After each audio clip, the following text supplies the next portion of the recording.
Vamos a cambiar el plano en las noticias, bueno, porque hace algunos días el presidente del Consejo de Ministros del país anunció esta declaratoria de emergencia a algunos departamentos del país debido a la situación climática, y uno de ellos es La Libertad.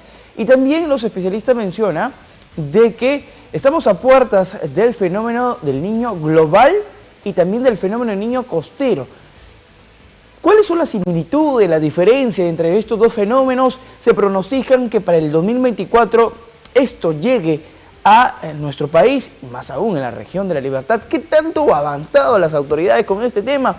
Hablamos mucho, entre comillas, sobre la ruta del agua. ¿Servirá esta medida para controlar esta situación? Sin duda nos va a dar a detallar el profesor Carlos Bocanegra, que nuevamente está aquí en los estudios centrales. Profesor, ¿cómo está? Muy buenos días. Gracias por venir aquí a Muy buenos días. Una gran oportunidad nuevamente para poder conversar sobre este tema que cada vez nos tiene en zozobra, porque ya la verdad que al escuchar las noticias, al escuchar las declaraciones, a mí personalmente me preocupa, porque en lugar de prepararnos para una reacción adecuada, pareciera que nos intentan desinformar. Por ejemplo, nos dice el gobierno que ya se declararon a 18 regiones en emergencia por la inminente, lo han sacado así, inminente llegada del fenómeno del niño global. Eso dice el gobierno, inminente llegada del niño global para fines de año, octubre, para aproximadamente septiembre-octubre. Sin embargo, paralelo a ese comunicado, sale el comunicado de la Comisión Multisectorial que estudia el fenómeno del niño, que es el EFEN. ¿Qué dice el EFEN? Dice, niño costero permanecerá hasta fines de año y inicios del próximo. Entonces yo me pregunto, ¿ante qué nos vamos a enfrentar la población? ¿Ante el fenómeno costero, niño costero? ¿Ante el fenómeno del niño global? ¿O ante la suma de los dos niños? Entonces, eso me parece que está mal comunicada la información. Mire, ¿cuál es la diferencia? Como usted me decía más o menos. La diferencia, el niño costero se denominó porque solamente tiene las características de presentarse en la costa peruana, en el litoral norte del Perú, y Ecuador y Colombia. O sea, se restringe, está limitado ahí. ¿Lo hemos tenido en el 2017? Sí. Pero ojo, ¿por qué? Porque se había anunciado el niño global para el 15 y 16. ¿Ocurrió en Perú? No. Pero ocurrió sí para el resto del planeta. Mira, qué curioso fue. En Estados Unidos. Claro, básicamente en Estados Unidos. ¿Qué significa? Global es porque afecta, como su nombre dice, al total del planeta, ¿no? Ya no solamente la costa sudamericana, no. Lo que pasa es que, ¿por qué lo denominan global? Porque sencillamente las masas de agua cálidas que están en el centro del Océano Pacífico, en la línea ecuatorial prácticamente, esas masas de agua terminan arribando al Perú, a la zona sudamericana, al Perú, por ejemplo, y obviamente te genera el problema que tuvimos en el 82-83, que fue global, 97-98, que fue global. Pero todo esto tiene que esclarecer la autoridad correspondiente. A mí me preocupa porque digo, niño costero más niño global, el desastre va a ser total. Porque si con el costero hasta ahora no hemos sido capaces todavía de recuperarnos, porque estamos en pleno niño, ¿no? Imagínense ustedes. Ya se está presentando, disculpe que lo corte, ya se están presentando algunas, digamos, manifestaciones en cuanto a este fenómeno del niño costero. El tema de los grillos también. Sí, es parte. El niño costero lo tenemos desde febrero. Las temperaturas del mar estuvieron altas desde febrero y siguen altas. En estos momentos, en pleno otoño-invierno, ya olvidemos del otoño, estamos ya en invierno, las temperaturas ambientales en la ciudad de Trujillo, estamos hablando de 25 grados, 26 grados. Son temperaturas de verano. Y si hablamos del mar, la temperatura debe estar en 16, 17. ¿Y cuánto está? 22 grados. Entonces, el fenómeno del niño sigue con nosotros. Llamémoslo costero porque está afectando la costa sudamericana, ¿cierto? Ahora, si viene esas masas de agua cálidas con el niño global, la suma de estos dos eventos va a ser algo extraordinario porque no se ha presentado. He estado buscando los registros donde hayan confluido fenómenos, ¿no es cierto? Y no encuentro. Más bien, las últimas semanas que desde el satélite vean la Tsunami, vean a Imarpe o a Windy, van a encontrar que las masas de agua cálida que se están presentando son similares a las del 97. Y eso sí es altamente peligroso. Ya se están presentando. Ya se están presentando, ya hay manifestaciones. Por ejemplo, a mí me extraña que hasta ahora a las autoridades lo único que se preocupan es de pedir presupuesto. La pregunta es presupuesto con para ese qué. estado de emergencia, ¿no? Aprovechan el estado de emergencia, piden presupuesto. La pregunta es, ¿y el presupuesto que les dieron? Por ejemplo, en Trujillo, básicamente. El presupuesto para la quebrada San Ildefonso, ¿por qué no se invirtió? ¿Por qué no se terminaron de construir los diques? Y aún están en... Y están pidiendo mayor presupuesto. No se pasen, pues, ¿no?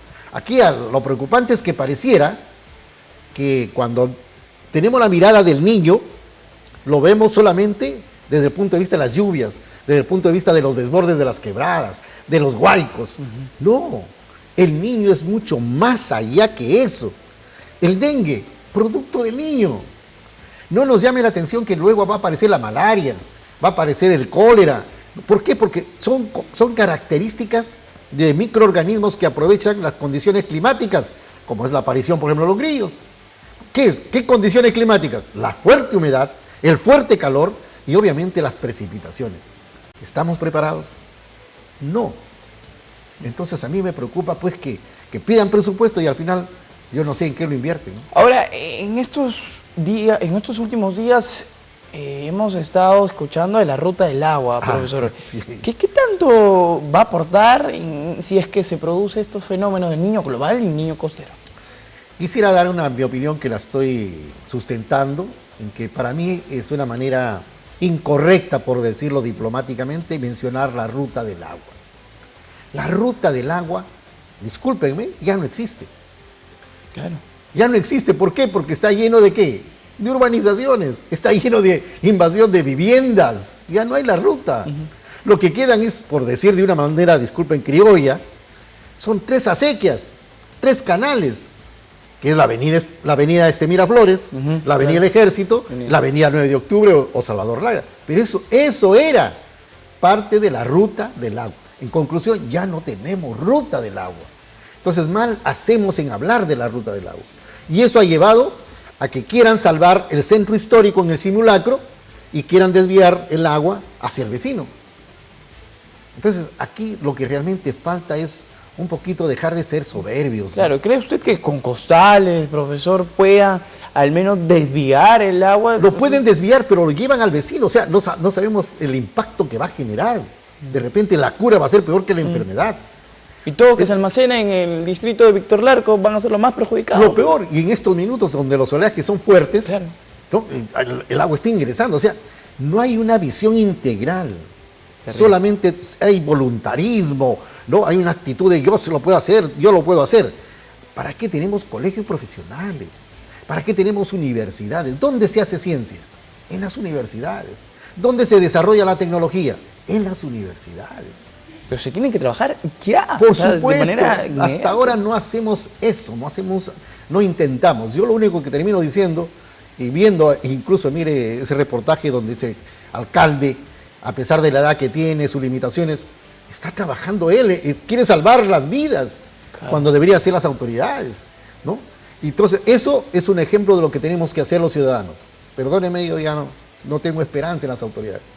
Tenemos que organizarnos por cuadras, por barrios, por urbanizaciones, tener una alerta, un sistema de alerta que nos permita decir, porque discúlpeme, lo que tuvimos en marzo pasado, nadie nos dijo.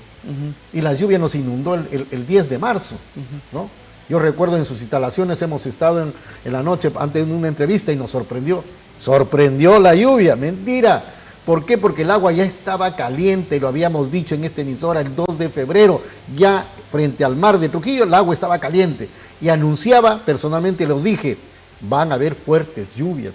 No lo tomaron en cuenta. Profesor, para concluir esta importante entrevista, ¿qué es lo que se espera más adelante, en los próximos días, en cuanto... Lo que se espera es que el calor va a continuar todo el año, eso sí es innegable. Va a continuar todo el año. Va a haber, como ya están observándose, algunas horas de que la temperatura baja, sobre todo en la madrugada o en las tardes, ¿no? ¿Por qué? Porque los vientos del sur están queriendo cumplir su rol y empujar aguas frías, pero ya no tienen tiempo, ya no tienen la fuerza, ya se termina el invierno, en 2 meses se termina el invierno y empezamos primavera, verano. Entonces, lo único que nos queda es preparar. Perfecto, profesor. Muchísimas gracias por estar aquí. Gracias a ustedes, muy amables. Sin duda alguna. Profesor docente de la Universidad Nacional de Trujillo, biólogo pesquero, el profesor Carlos Bocanegra.